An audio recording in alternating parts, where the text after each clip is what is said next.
really enjoy the Ariel Rider X class.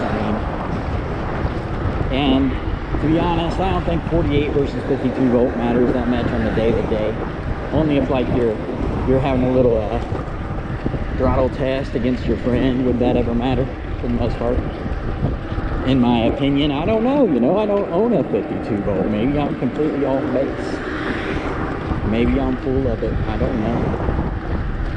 I'll have to get a friend that has one. I will tell you that my friend, I met someone on the trail. He's not really my friend, but I guess I've met him and I know who he is and I'm friends with him on Facebook. So does that make us friends? Not really. I met him out on a bike ride. I wish I was recording that day. And he's got a, I think it's a Denzel Escort or Denzel something or another he was on. Bike was freaking amazing. Like, I mean, the X Class is nice and all, but it doesn't have that speed. His bike had some definite kick. Some unbelievable kick on it. It was a sight to behold. So I have to say, like if I had to choose between like an Onyx or a Suron or a Huck or a Denzel Escort, I consider those all to be in the same class of e-bike. You know, they're all, they got slightly different purposes between them, but every one of them are awesome bikes. I planted some trees up here, so the dirt's a little funky. I'm hoping I'll still be able to do this after these trees grow in. Pretty sure I will. The path isn't that bad, you know. Gotta be able to hit it.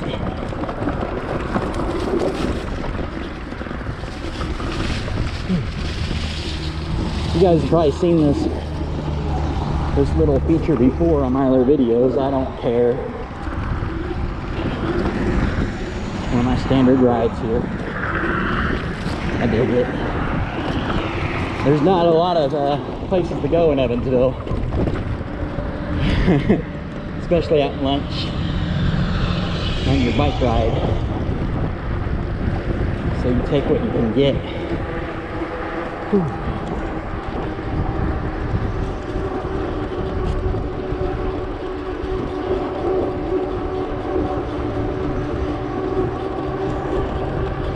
Now, am I a chicken? Yeah. I'll tell you, this right here is where I broke my arm. On a day, well, the first time was really wet, but I also wiped out here a couple weeks ago just trying to get through. Like I wasn't even going fast. Probably about the same speed I am now. And this little place right here, the mud is so slick, like right there. I still wiped. So yeah, that's my chicken spot right there. I'm not gonna break any more arms. Although I almost did, like I said, after I broke my arm, like a year and a half later, wreck at the same spot, but I was wearing pads. I actually posted to one of the Facebook groups about that as well, and I said, thank goodness I was wearing pads, because my arm would have broke again. It's just a bad spot with that red mud. You know, a little bit of water gets on it, and you've got no hope of any traction at all. I don't even think it matters what tires you have. I think that's just a bad day. That's my opinion on that.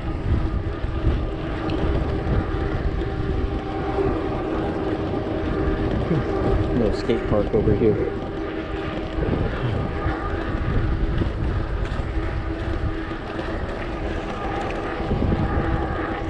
I ran across a guy with a freestyle BMX setup.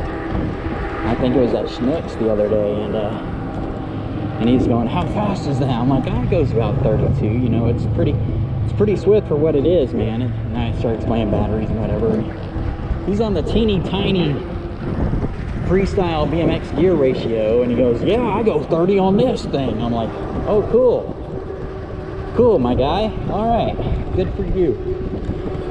Maybe we should race sometime, but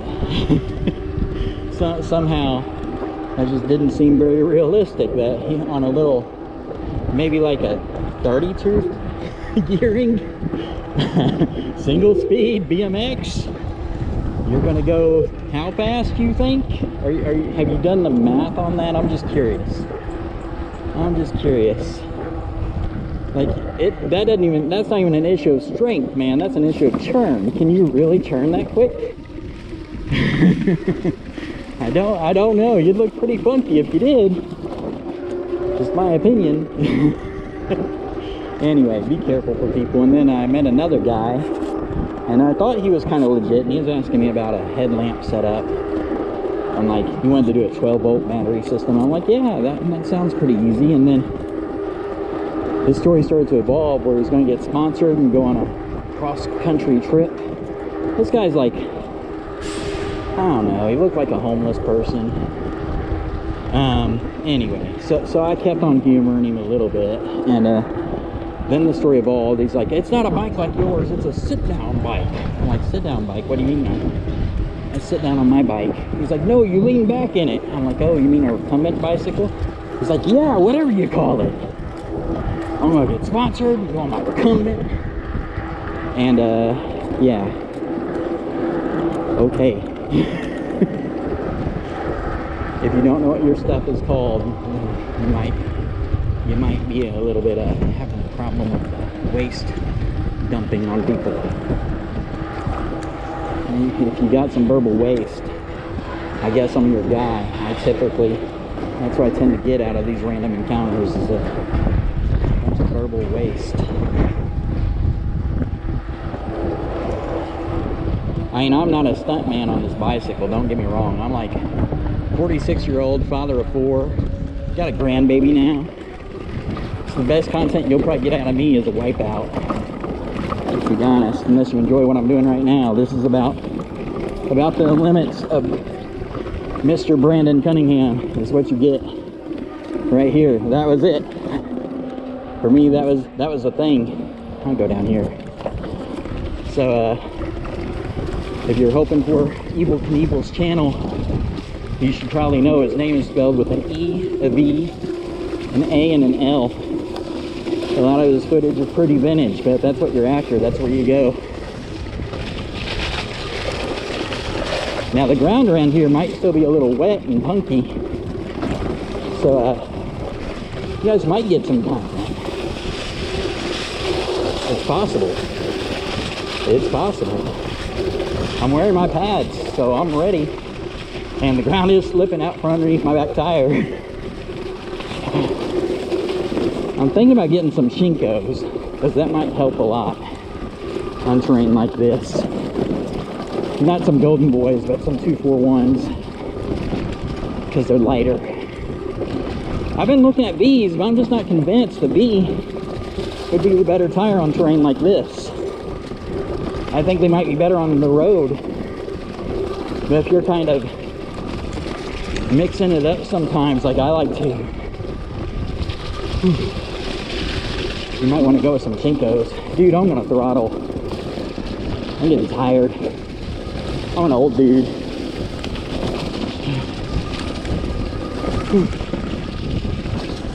I am not a young person.